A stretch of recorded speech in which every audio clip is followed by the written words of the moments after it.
Hey guys, and welcome back to another reading vlog. I am in London this week, so doing a lot of different reading.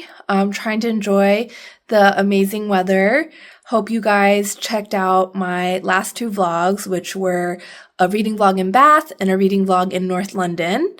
This week, I will be out and about all over London. I'm gonna go right now to try and check out Carnival, or if we're in the UK, do we say Carnival, or is it still Carnival? I think it's still Carnival, which is in Notting Hill. So I'm gonna take the train over, and see what I can get a glimpse of. And then I also have a few different plays that I'm seeing this week. I'm seeing Born with Teeth tonight. Tomorrow I'm seeing A Man for All Seasons, and then on Wednesday I'm seeing Brigadoon, which is a musical. So I'll keep you updated on my reading and what I get up to. Thanks for joining me on this vlog.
Okay, guys, Carnival was insane. There's nothing even close to that in Singapore, obviously, but it was just so loud and joyous, and there were so many people from the Caribbean community and also just more broadly who were there and like repping their country or their country of origin with flags. I got there around 3 p.m. and as the afternoon went on, it just got more and more crowded and it became, I left before the evening. It was supposed to end at 7. I cannot imagine it ending at 7. It was so hard to get out of there because of the crowd control. I feel like there was only one way in and out, which I don't feel like that is the right tenet of crowd control. I feel like you should have multiple ways to exit and disperse the crowd, but I did no research at all, and I didn't even look up a map. All I did was see online that you could walk there from Paddington Station and there would be signs. So I just got off at Paddington Station and then followed the signs for Carnival. And then I probably walked 2.53K over the course of the afternoon because I thought I could just continue westward and even though I knew that a lot of the train stations or underground stations and buses were halted because of Carnival, I thought if I went west enough, I would eventually get somewhere. But then when I got to the northern and western parts of Notting Hill, it was closed off. They were you cannot exit here. Is that correct? I guess I could exit. They were just not letting people in. So I was worried that if I exited and I was lost or there was no nearby public transportation, I wouldn't be able to go in. So I guess it was my fault. I didn't think about that. But anyway, there's these things called sound systems, which are just huge parties.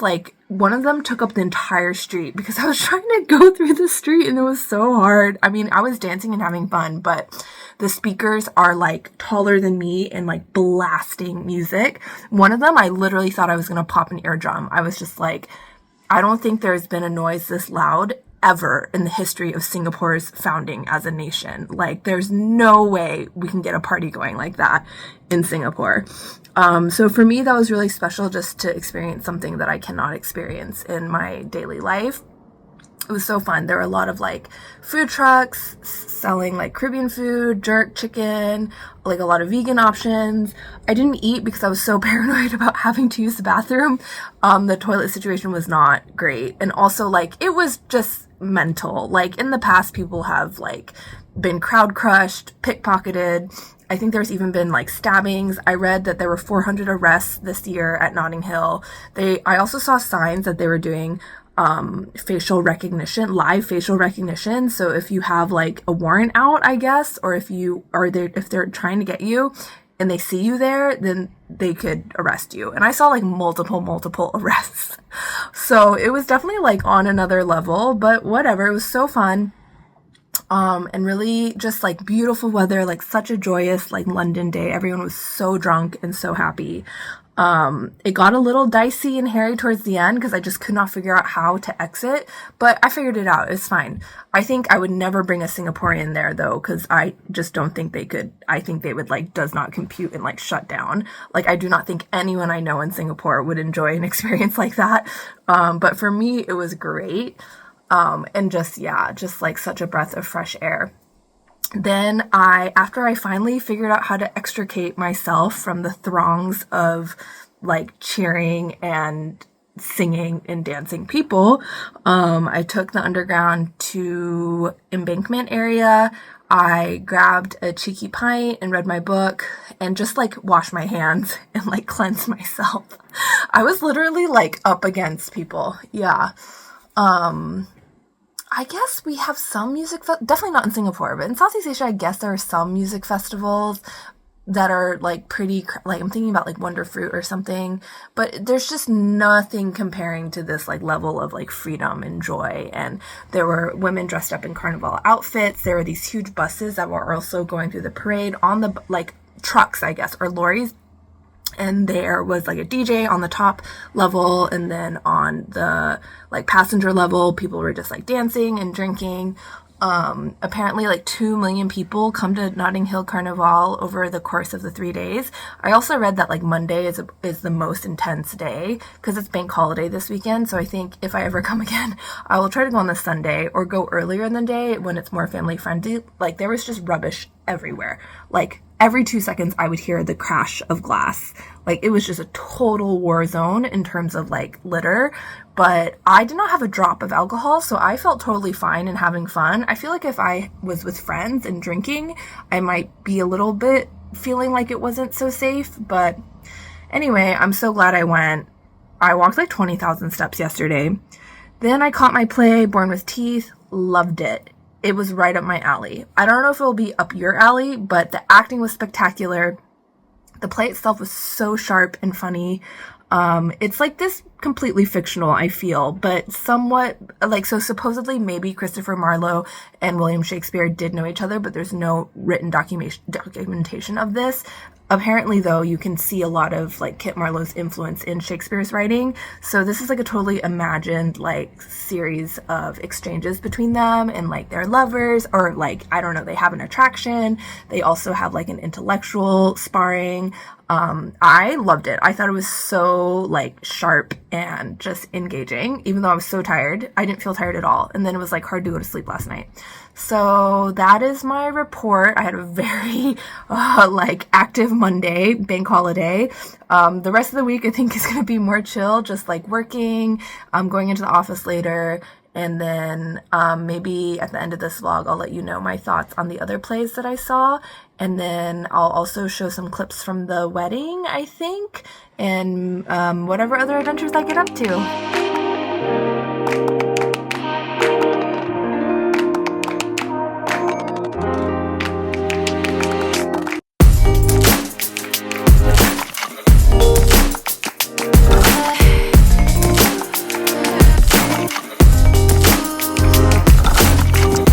Guys, good morning. I just did a very short run, like 1K, to the grocery store, Sainsbury's. Oh, you can see. And now I'm gonna walk back. I wanted to check out a different grocery store. I still think Aldi has better prices, obviously, but Sainsbury's has like more selection for the kinds of things I wanted to buy, including restocking all of the Starbucks that I drank, or the Nespresso pods, at my friend's flat. So last night we saw A Man for All Seasons. It was really long and a bit dry. I feel like the acting was very like classic theater style, in that everything was like over enunciated and like really loud, and I don't know, my friend had seen the movie which won Best Picture, and I think the reason he liked the movie better was because of like all the nuance you can do when it's a film, and when it's a play you have to like, I just feel like plays are like prone to overacting because that's just like the medium, you know, you have to like project. But it was 2 hours and 40 minutes. It wasn't as long as it didn't feel as long as I was worried it might feel. If you don't know, it's supposed to be a sympathetic story of Thomas More, who like didn't compromise his ideals when Henry VIII wanted a divorce from Catherine of Aragon and wanted to like say that that marriage was not valid and marry Queen Anne. So like obviously one of the most famous parts of English history. But yeah, Thomas More did not come off as sympathetic to me. I thought he was very frustrating and stubborn.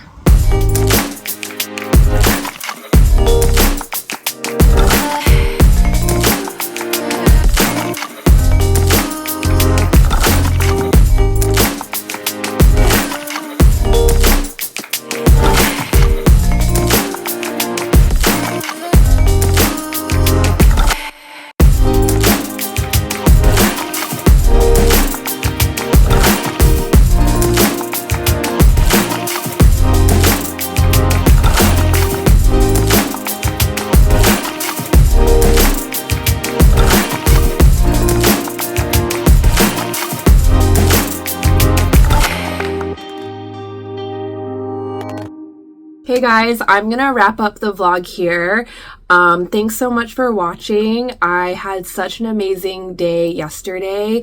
I went to Prince Charles Cinema to see Barry Lyndon, which is a Stanley Kubrick film that I was unaware is 3 hours long.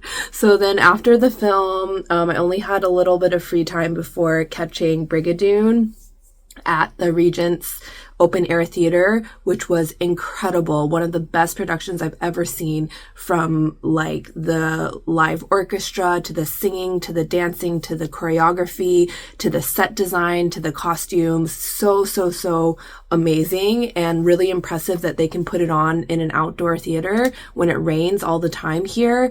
And I just felt like the quality was like top notch, and I guess I don't really expect that necessarily all the time for outdoor productions, or I have like a lot more flexibility in what I expect, but this was like top of the chart, like incredible production. But in between, I stopped by the British Library to wrap up some work, and all in all, I caught 3 plays, 2 plays, 1 musical, and 1 film at the cinema this week. So I'm very happy with my picks. I think I picked really good things. Everything I picked was stellar. And I've been having a lot of time to read. I've been working as well. So stay tuned for some videos about books coming up next. I might have one more London vlog, or I might stop here. I've been producing a lot of content from the UK, but it's just so easy because like I'm just doing so much. I can't believe that it's only been 4 days and I've done like carnival, multiple plays and stuff, and seeing my friends and working. Like, it's just so fun to have a break overseas because you just are in that mental state of like saying yes to everything, which I do in Singapore as well. But anyway, I've just had the best time on this trip. Thanks for watching my vlogs, and I'll catch you in the next one.